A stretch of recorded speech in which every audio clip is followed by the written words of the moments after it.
सुप्रभात बच्चों। श्रीजी विद्यालय परिवार की ऑनलाइन कक्षा में आप सभी का स्वागत है। बच्चों, दिवाली का त्यौहार गया है।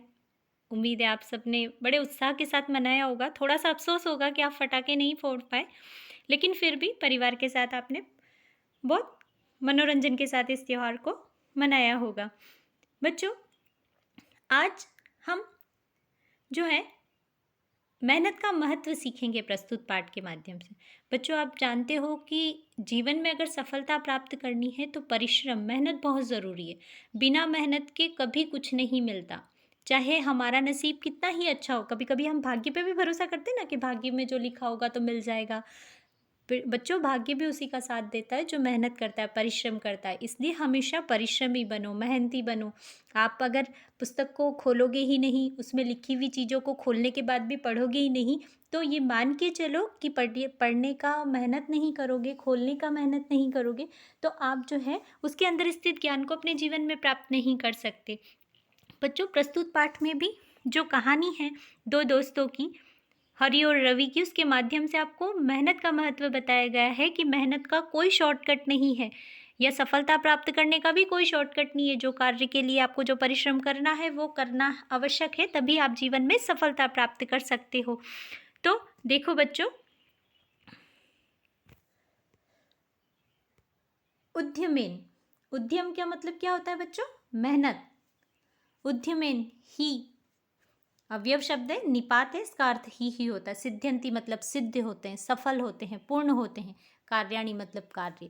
कार्य हमेशा जो है वो मेहनत से पूर्ण होते हैं, सफलता मिलती है उनमें। अगर हम केवल मन में सोच लें, है ना, अगर आप सोच लें कि यार आज मैं 4 घंटे पढ़ूंगा, लेकिन आपने पुस्तक ही नहीं खोली, उसके अंदर लिखी हुई बातों को पढ़ा ही नहीं, तो सोचो कि अगर आपने 4 घंटे सो का नियम बना भी लिया तो वो किस काम का, वो आपके किसी काम का नहीं है ना। तो इसलिए हमेशा जो है मेहनत से जीवन में सफलता प्राप्त करो। देखो, एकस्मिन ग्रामे, गांव में, एकस्मिन एक गांव में, एकस्मिन शब्द का अर्थ सिर्फ एक ही होगा, और लेकिन ये विशेषण के रूप में आ रहा है। हमने पढ़ा था ना पिछले पाठ में कि संख्याओं का प्रयोग विशेषण के रूप में किया जाता है। तो जो लिंग विभक्ति वचन विशेष की होती है वही विशेषण की भी होती है। तो यहाँ गांव शब्द के अंदर सप्तमी विभक्ति लगी हुई, इसलिए एकस्मिन भी सप्तमी विभक्ति में आया है। तो एक गांव में हरि रविः च नाम्नो द्वे मित्रे अवसताम। एक गांव में हरि और रवि नाम के, नामनो मतलब नाम के, द्वे मतलब दो, मित्रे मतलब मित्र, अवसताम मतलब रहते थे। एक गांव में जो है हरि और रवि नाम के दो मित्र रहते थे। द्वयो मित्रयोः हरि परिश्रमी कर्मठ, परम रवि अलसः अविवेकी च आसीत्। द्वयो मतलब दोनों, मित्रयो मित्रों में सप्तमी विभक्ति लगी हुई है बच्चों, योह जुड़ा हुआ है, मित्रयोह, है ना। तो मित्रे, मित्रयो, मित्रेषु, तो सप्तमी विभक्ति लगी हुई है, तो दोनों मित्रों में, और द्विवचन है क्योंकि मित्र दो है। हरि, जो हरि नाम का लड़का मित्र था वो परिश्रमी, मेहनती और कर्मठ था, यानी कि वो बहुत, हरि नाम का जो मित्र था या लड़का था वो जो है बहुत मेहनती और कर्मठ था, हमेशा अपने कार्य में लगा हुआ रहता था, डटा हुआ रहता था। परम मतलब लेकिन, परम अवयव शब्द है बच्चों, हिंदी अर्थ हो गया लेकिन। रवि, अलसह, अलसह मतलब आलसी, अविवेकी मतलब मूर्ख, बुद्धिहीन, च आसीत था, लेकिन जो रवि नाम का जो था वो बहुत आलसी और मूर्ख था।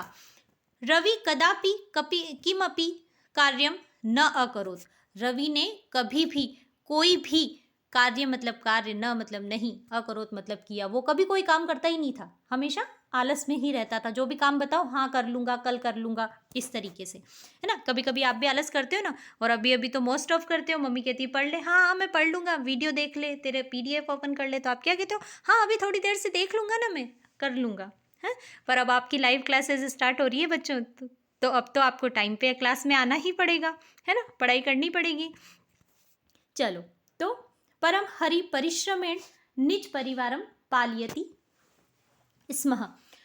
परम मतलब वही, लेकिन हरि परिश्रमेण मेहनत से, है ना, परिश्रमेण शब्द में तृतीय विभक्ति लगी हुई है।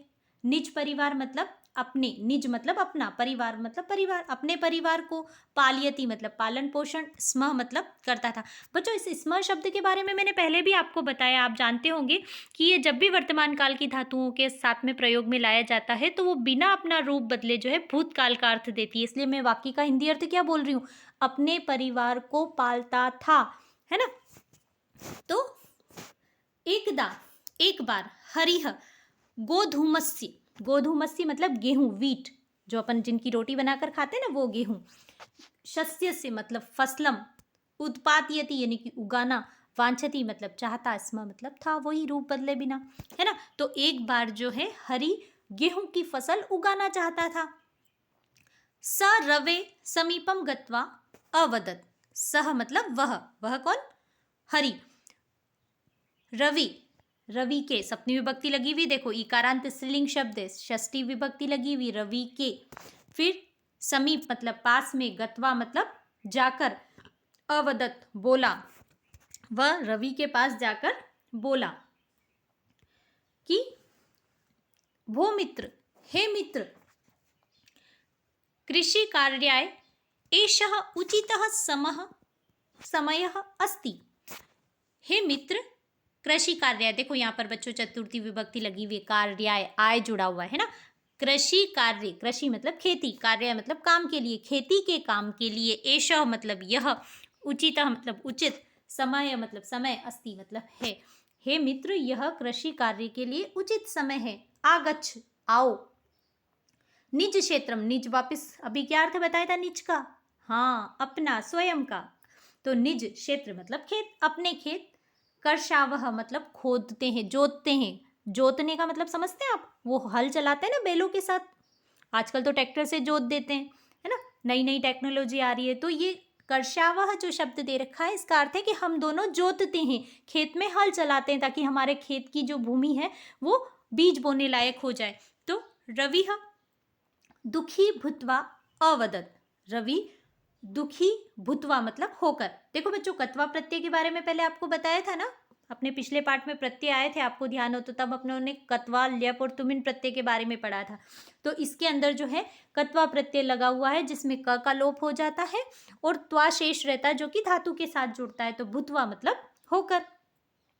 तो अवदत वो दुखी होकर बोला, काम का आलसी है तो अब उसने सोचा कि ऐसे कैसे टालू, तो उसने क्या बहाना बनाया, दुखी होने का। तो अवदत अरे किम न पश्यसि अहम ज्वरेण ग्रस्तः अस्मि, तो क्या बोलता है, अरे किम मतलब क्या, न पश्यसि क्या तुम देख नहीं रहे हो, पश्यसि मतलब देख रहे नहीं रहे हो, अहम, अहम मतलब मैं, ज्वरेण, ज्वर का मतलब होता है बुखार, फीवर, ग्रस्त मतलब पीड़ित, अस्मि यानी कि हूँ, अरे तुम देख नहीं रहे हो मैं बुखार से पीड़ित हूँ।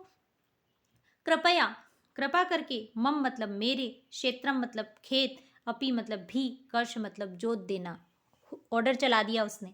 क्या किया, मम शब्द को जानते हैं बच्चों, मेरे, ये अस्मत् सर्वनाम शब्द की षष्ठी विभक्ति का एक वचन का रूप है, मेरे भी, कि तुम भाई मेरे खेत भी जोत देना, क्यों, क्योंकि मुझे बुखार आ रहा है। लेकिन हरि अजानात यत रवि सत्यम न वदति, हरि जानता था, यानी कि उसको मन में कहीं ना कहीं डाउट था, क्योंकि वो पहले से अपने मित्र की सारी अच्छाई बुराई हम अच्छी तरीके से जानते हैं, है ना। तो रवि भी जानता था कि हरि भी जानता था कि रवि जो है सत्य नहीं बोल रहा है, कि रवि सत्यम न वदति, के सत्य नहीं बोल रहा है, तथापि फिर भी उसने सोचा मित्र जाने दो, फिर भी सह मतलब उसने, तस्य मतलब उसके, हरि के खेत, रवि के खेतों को, क्षेत्रम अपि कर्षति मतलब जोत दिया, लेकिन उसने सोचा कि चलो मित्र है अपना, तो फिर भी उसने उसके खेत में जो है हल चला दिया, उसे बीज बोने लायक बना दिया।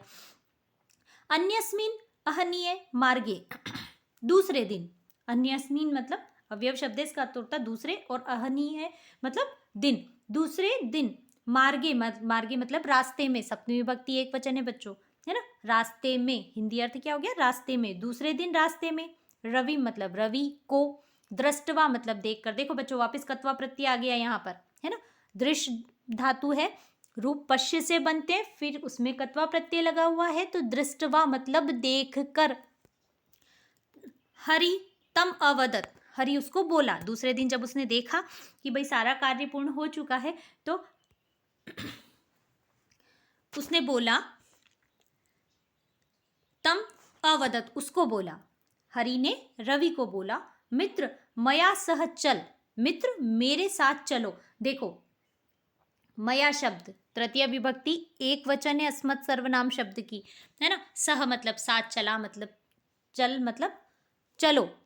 लोट लकार है, लोट लकार भी हमने पिछले पार्ट में पढ़ा है बच्चों। आज्ञा और प्रार्थना दोनों ही अर्थ में इस लकार का प्रयोग किया जाता है ना।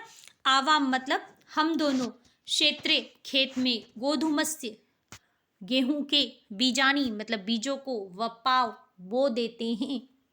वप धातु का अर्थ होता है बोना, किसी भी प्रकार के बीज या पौधे लगाना जो है उसको वप कहा जाता है। और उसके भी फिर रूप बने हुए हैं कि भाई हम दोनों चलते हैं, इसलिए उत्तम पुरुष द्विवचन का रूप है वपावह।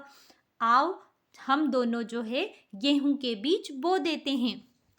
रवि अलस्येन अवदत, रवि ने फिर आलस कर लिया। वो आलसी तो था ही सही, और वो जानता था कि उसका मित्र बहुत अच्छा है, तो वापस उसने आलस कर लिए। अलस्येन अवदत, आलस्य से बोला। त्वम चल, तुम चलो, त्वम मतलब तुम, चल मतलब चलो, तुम चलो। अहम आगच्छामि, मैं आता हूं। अहम मतलब मैं, आगच्छामि मतलब आता हूं।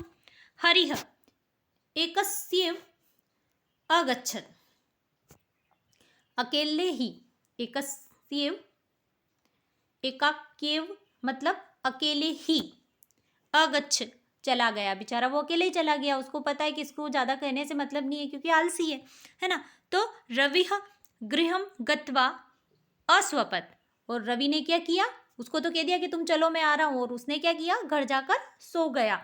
अस्वपत् सो गया, भूतकाल का रूप है बच्चों, अ लगा हुआ है धातु के और अंत में अत जुड़ा हुआ है ना। अस्वपत् मतलब सो गया।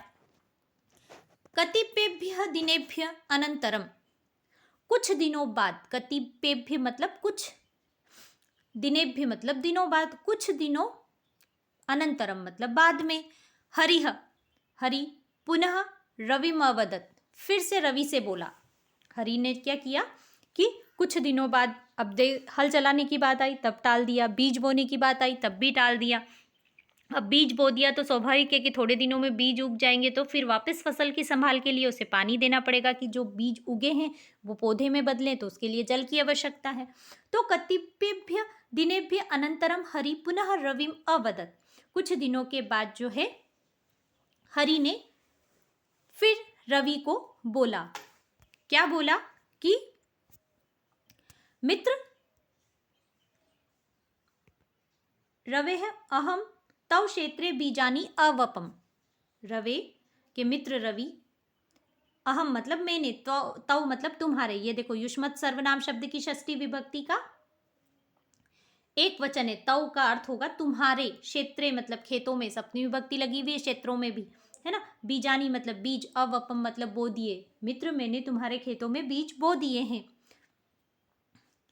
मया सह चल, मेरे साथ चलो, मया मतलब मेरे, सह मतलब साथ, चल मतलब चलो, मेरे साथ चलो।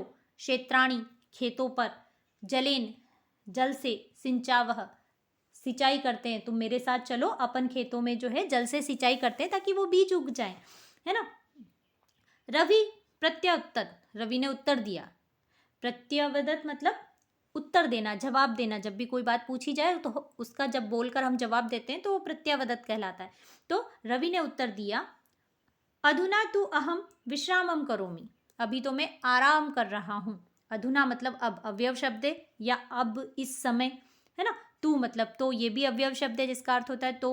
अहम मतलब मैं, विश्रामम मतलब आराम, करोमि मतलब कर रहा हूँ, अभी तो मैं आराम कर रहा हूँ। त्वम चल, तुम चलो।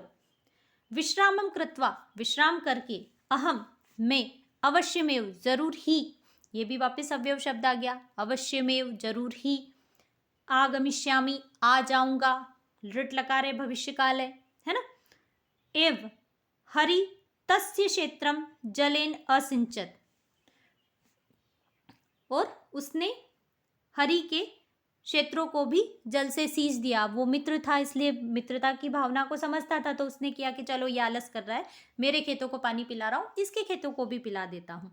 तो उसने जो है उसके खेतों को जो है पानी पिला दिया। कालांतरम शस्यस्य कर्तुम् समय आगच्छत, कुछ समय, जैसे जैसे समय बीता, फसल बड़ी हुई, पक के तैयार हो गई तो उसको काटने का समय आया। उद्यमी हरिः, मेहनती, उद्यमी मतलब मेहनती परिश्रमी, हरि मिलस्य मित्रस्य समीपम गत्वा अवदत्, मित्र के पास जाकर बोला, हे रवि त्वम मित्रम, तुम मेरे मित्र हो और अब जो समय आ चुका है कि तुम जो है मेरा साथ दो ताकि हम फसल को काट सकें। लेकिन आलसी था इसलिए वापस वो कोई ना कोई बहाना बना के टालता है। बच्चों आज हम इस पाठ का इतना ही अध्ययन करेंगे। मैं जो है आपके इसके साथ पीडीएफ भेज रही हूँ प्रसंग सहित अनुवाद की, आपको शब्दार्थ उत्तर पुस्तिका में लिखने प्लस प्रसंग सप्रसंग अनुवाद उत्तर पुस्तिका में लिखना है इस अध्यांत का, और अगला अध्यांत जो है हम अगली कक्षा में पढ़ेंगे। Thank you.